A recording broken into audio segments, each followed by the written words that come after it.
हर हर महादेव। दोस्तों, सबसे पहले आप सभी को भाद्रपद महीने की पहली सोमवार की हार्दिक शुभकामनाएं हैं। दोस्तों, आप सभी लोग जानते हैं कि 11 अगस्त 2025 के दिन यहां पर भाद्रपद महीने की सबसे बड़ी और पहली सोमवार व्रत पड़ रही है।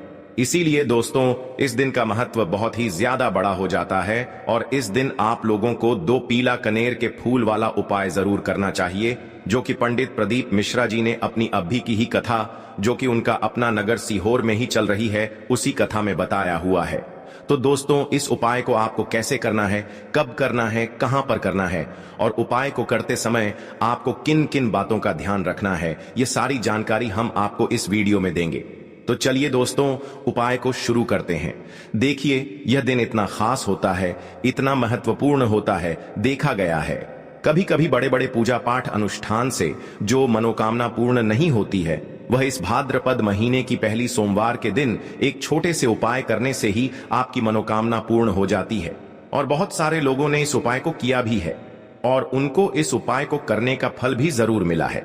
अगर आप लोग भी इस उपाय को 11 अगस्त 2025 भाद्रपद महीने का पहला सोमवार के दिन करना चाहते हैं, तो आप इस उपाय को पहले अच्छे से समझ लेना, सुन लेना, उसके बाद करना। आपको इस उपाय का फल जरूर मिलेगा और इस उपाय को करने से आपके घर में चाहे किसी भी प्रकार की दुख और समस्या क्यों ना चल रही हो, आपको उसका कारण भी नहीं पता है कि भाई यह समस्या किस कारण से चल रही है। उसका कुछ भी कारण हो सकता है, जैसे पितृदोष हो सकता है या किसी भी तरह का मंगल दोष भी हो सकता है, और भी बहुत तरह के दोष होते हैं, कुछ भी हो सकता है। पर आपको इस उपाय को करने के लिए अपने दोष को भी पता लगाने की भी जरूरत नहीं है। बस 11 अगस्त 2025 भाद्रपद महीने का पहला सोमवार के दिन इस 2 पीले कनेर के फूल वाला उपाय को जरूर कर लेना है। तो दोस्तों, अब हम समझते हैं इस वाले उपाय को हमें करना किस समय है। तो सबसे पहली बात दोस्तों, हम समझते हैं कि यह 2 पीले कनेर के फूल वाला उपाय करना किसको है। तो देखिए, यहां पर सीधी सी बात है कि यह 2 कनेर के फूल वाला जो उपाय है, यह किस लिए किया जा रहा है। यह मनोकामना को पूर्ण करने के लिए किया जा रहा है, या आपके जीवन में जो दुख और परेशानियां सालों से चली आ रही हैं, उनको दूर करने के लिए किया जा रहा है। या आपका कोई बड़ा काम है जो कि लाख कोशिश के बाद भी नहीं हो पा रहा है, आप उसके लिए इस उपाय को कर सकते हैं। तो सीधी सी बात यह है कि आप अपनी किसी प्रकार की मनोकामना के लिए इस वाले उपाय को कर सकते हैं। तो यह उपाय वह व्यक्ति कर सकता है जिस व्यक्ति को अपनी किसी भी प्रकार की मनोकामना भगवान शिव जी से पूर्ण करवानी हो। और अगर कोई भी माताएं बहनें जो है अपने घर की सुख और शांति के लिए, घर में धन समृद्धि को बढ़ाने के लिए, संतान सुख प्राप्ति के लिए या अपने पति के दीर्घायु के लिए ये वाला उपाय करना चाहती हैं, तो घर की जो बड़ी माताएं बहनें होगी, वह इस 2 पीले कनेर के फूल वाला उपाय को विशेष रूप से करें, क्योंकि आप जानते हैं कि माता बहनें घर की लक्ष्मी होती है और जब घर की लक्ष्मी कोई विशेष उपाय करती है तो उसका फल भी बहुत जल्दी मिल जाता है और बहुत बड़ा होकर मिलता है। अन्यथा इस उपाय को कोई भी व्यक्ति कर सकता है, चाहे वह बड़ा हो, चाहे वह छोटा हो, चाहे वह बच्चा हो। जिस व्यक्ति को यह 2 पीले कनेर के फूल वाला उपाय समझ आ गया, वह व्यक्ति इस वाले उपाय को इस भाद्रपद महीने की पवित्र दिन सोमवार पर जरूर करे। उसको इस उपाय का फल बहुत ही जल्दी मिल जाएगी, क्योंकि यह साल की सबसे बड़ी भाद्रपद सोमवार व्रत का दिन है जो भगवान शिव जी को समर्पित होता है। तो दोस्तों, अब हम समझते हैं कि इस 2 पीले कनेर के फूल वाला उपाय को आपको करना कैसे है और इस उपाय को करने का जो समय है वह क्या है। तो देखिए, इस भाद्रपद महीने की पहली सोमवार व्रत के दिन किए जाने वाला ये 2 पीले कनेर के फूल वाला जो उपाय है, यह मुख्य रूप से सुबह के समय होगा।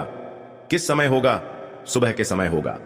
आपको कोशिश यही करनी है कि सुबह के समय हम इस 2 पीले कनेर के फूल वाला उपाय को कर ले। पर किसी कारणवश अगर आप सुबह इस उपाय को न कर पाओ, आपको कहीं काम से जाना हो या किसी और काम की वजह से आप उपाय को न कर पाओ, तो आपके पास फिर दूसरा मौका रहेगा, जो कि शाम के समय का रहेगा, प्रदोष काल का रहेगा, क्योंकि यह भाद्रपद मास की पहली सोमवार व्रत का दिन है और यह दिन बहुत ही कम आता है पूरे साल भर में। इसलिए जब आपको मौका मिल जाए तब आप इस उपाय को जरूर कर लेना। कोई भी उपाय हो, आप कभी भी कर सकते हो। सोमवार व्रत के दिन बस कोशिश करना कि समय के थोड़ा मतलब अंतर्गत ही कर लो, आपको उपाय का फल जरूर मिलेगा।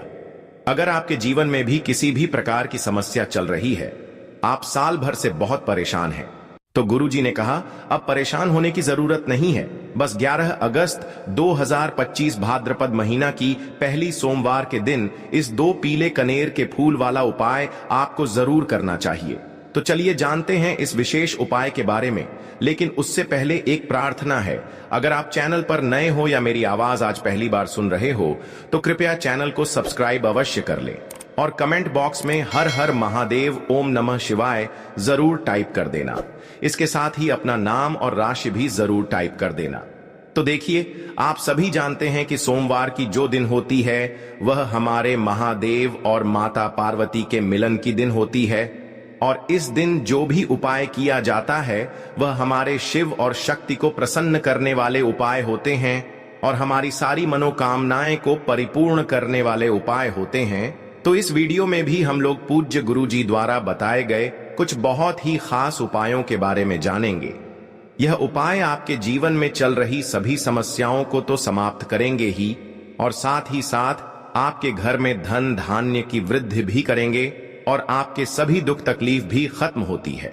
तो चलिए जानते हैं पूज्य गुरुजी द्वारा बताए गए सबसे पहले उपाय के बारे में। देखिए, इस उपाय के लिए आपको एक लोटा जल ले लेना है। हमेशा की तरह तांबे के पात्र में आपको अपने किचन से ही जल लेना है और इसी के साथ आपको ले लेना है 2 पीले कनेर के फूल। कनेर के पीले रंग के फूल आपके सामने स्क्रीन पर दिखाई जा रही हैं। ये ऐसे फूल होते हैं, अगर यह आपके पास नहीं है तो शिवलिंग के ऊपर चढ़े हुए पीले कनेर के फूल को उठाकर जल से शुद्ध करके आप उसका भी इस्तेमाल कर सकते हैं, या फिर किसी भी फूल वाली दुकान से आप इन फूलों को खरीद सकते हैं। सिर्फ यह 2 सामग्री लेकर आपको शिवालय पहुंच जाना है, यानी कि शिव की मंदिर पहुंच जाना। यह बहुत ही विशेष उपाय है। जिन लोगों की कोई विशेष मनोकामना है जो परिपूर्ण अभी तक नहीं हो पा रही है, तो उस मनोकामना को परिपूर्ण करने के लिए इससे अच्छा उपाय सावन अंतिम सोमवार व्रत दिन के लिए कोई भी नहीं हो सकता है। देखिए, आप शिवालय पहुंचने के बाद सबसे पहले आप दक्षिण दिशा में बैठ जाइएगा और उत्तर दिशा की तरफ अपना फेस कर लीजिएगा। लेकिन अगर शिवालय में भीड़ भाड़ बहुत है तो फिर ऐसी स्थिति में आप किसी भी दिशा में बैठकर शिवलिंग की पूजा प्रार्थना कर सकते हैं।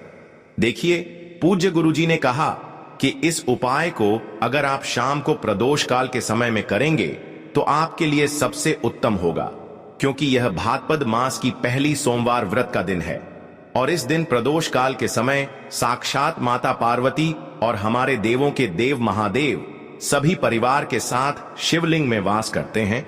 इसलिए अगर आप प्रदोष काल में करेंगे तो आपको विशेष लाभ मिलेगा, विशेष फल की प्राप्ति होगी। तो फिर ऐसे में आप लोग पूरे दिन में किसी भी समय इस उपाय को कर सकते हैं।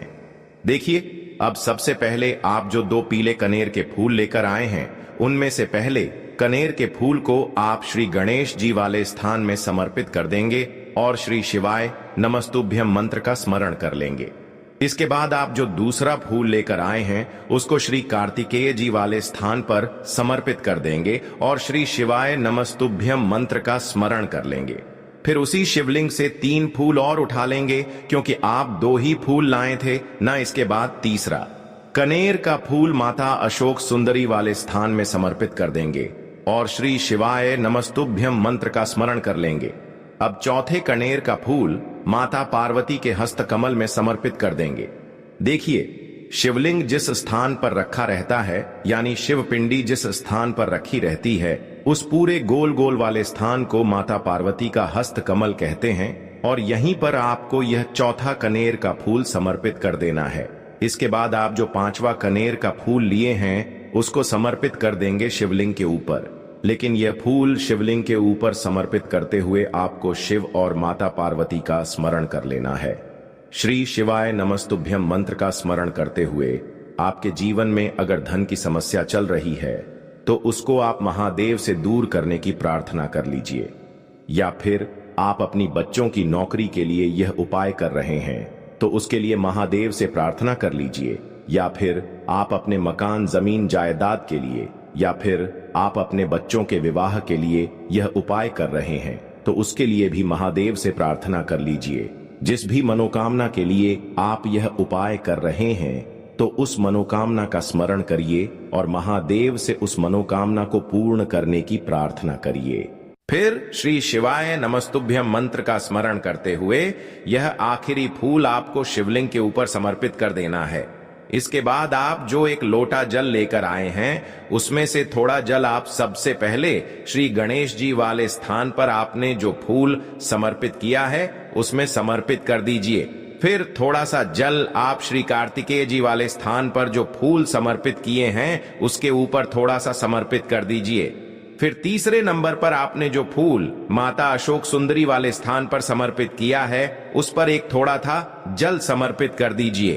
फिर चौथे नंबर पर आपने जो माता पार्वती के हस्त कमल में फूल समर्पित किया है उसके ऊपर थोड़ा सा जल समर्पित कर दीजिए। ऐसा करते हुए पूरा जल आप शिवलिंग के ऊपर धीरे धीरे समर्पित करते जाइए तथा लगातार श्री शिवाय नमस्तुभ्यम मंत्र का स्मरण करते जाइए। अगर आपको शिव परिवार के बारे में पता नहीं है तो सामने आपको एक पिक्चर दिखाई जा रही, शिव परिवार एक इमेज लगी दिखाई जा रही है जिसमें आपको पूरा परिवार दिखाया जा रहा है। इसमें श्री गणेश जी का स्थान कहां है, श्री कार्तिकेय जी का स्थान कहां है, माता अशोक सुंदरी का स्थान कहां है, माता पार्वती का स्थान कहां है, यह सारे स्थान आपको दिखाई जा रहे हैं और इन्हीं स्थानों पर